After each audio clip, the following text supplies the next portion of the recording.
Hello and welcome to another episode of Laptop Retrospective, and today I am on day 35 of the Ticwatch E. And I just wanted to give you a bit of an update on how my experience has been with this watch for 1 month so far. And really, it's pretty much better than the Ticwatch E in nearly every single way that I can think of. So it's collected a little bit of dust, hasn't gotten used. So here is kind of the lowdown. The E2 has better battery life, it's faster, it's more comfortable, it is just the better one. The only thing that it is missing that the E had is the speaker, and quite frankly, I think I used it like twice. One was in a video where I tested taking a call on it a la Dick Tracy, but I've never used that feature. Generally speaking, just because of my personality and what I'm discussing on the phone, I don't really feel that I have the need, want, or desire for other people to have access to my conversations. So that feature rarely got used because if I was taking a phone call or there was no one around, I wouldn't necessarily want to do it on the watch, holding it up to my face and all that. So it's a feature that I am not likely to miss, but I know that some of you will.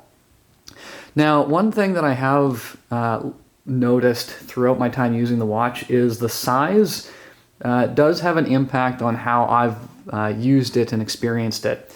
Now, as you are probably aware from my previous video, the sizes of these watches are ever so slightly different. The E2 is 1 millimeter thicker, a few millimeters wider, taller, and all that other good stuff, and that actually impacts, as stupid as this sounds, the clothes that you can wear with this thing comfortably. So I'm wearing a variety of different clothes. I also wear dress shirts fairly regularly.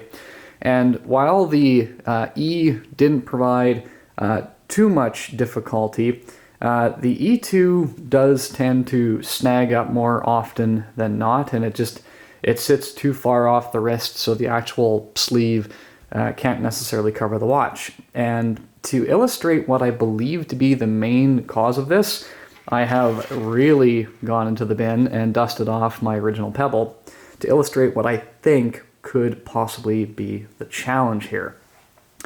If we turn all of these watches on their sides and kind of stack them up, one thing that you might notice is kind of the curvature of some of them. So what I mean by that is the kind of the slant in which clothes or sleeves can kind of rise up over the watch. Now the Pebble's got this, like down pat. It has this gradual streamlined curve that's pretty much in bend with the watch. This is fitting underneath of clothes, and I never had an issue with it when I was using it. You can tell that the E has a much steeper slope, but it's still fairly reasonable. And these scallops in the watch kind of allow that to occur, and it's also a little thinner.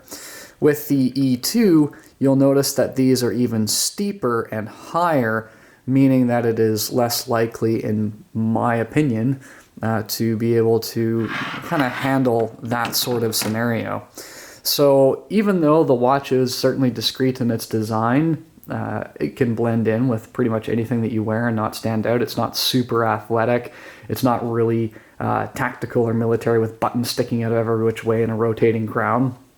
Like, there's a lot of things that kind of make it very subdued and doesn't draw a lot of attention to itself, other than when you have things snagging on it. And that is one thing that I have noticed, is there has been a few snags. When wearing it, sometimes the strap, because it is a thicker material, will actually stick out if these bands aren't adjusted correctly.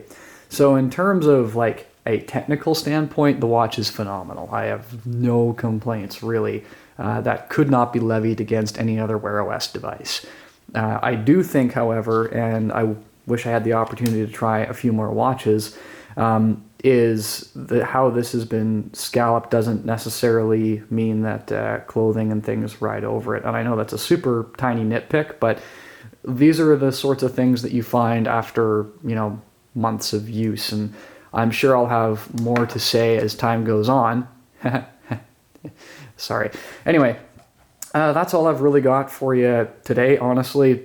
it's a safe buy. It really, really is. If you are a smartwatch user, or if you're just starting, I think it's an excellent one to buy, and you can be fairly confident that it's going to do pretty much anything that any other Wear OS watch out there is going to do.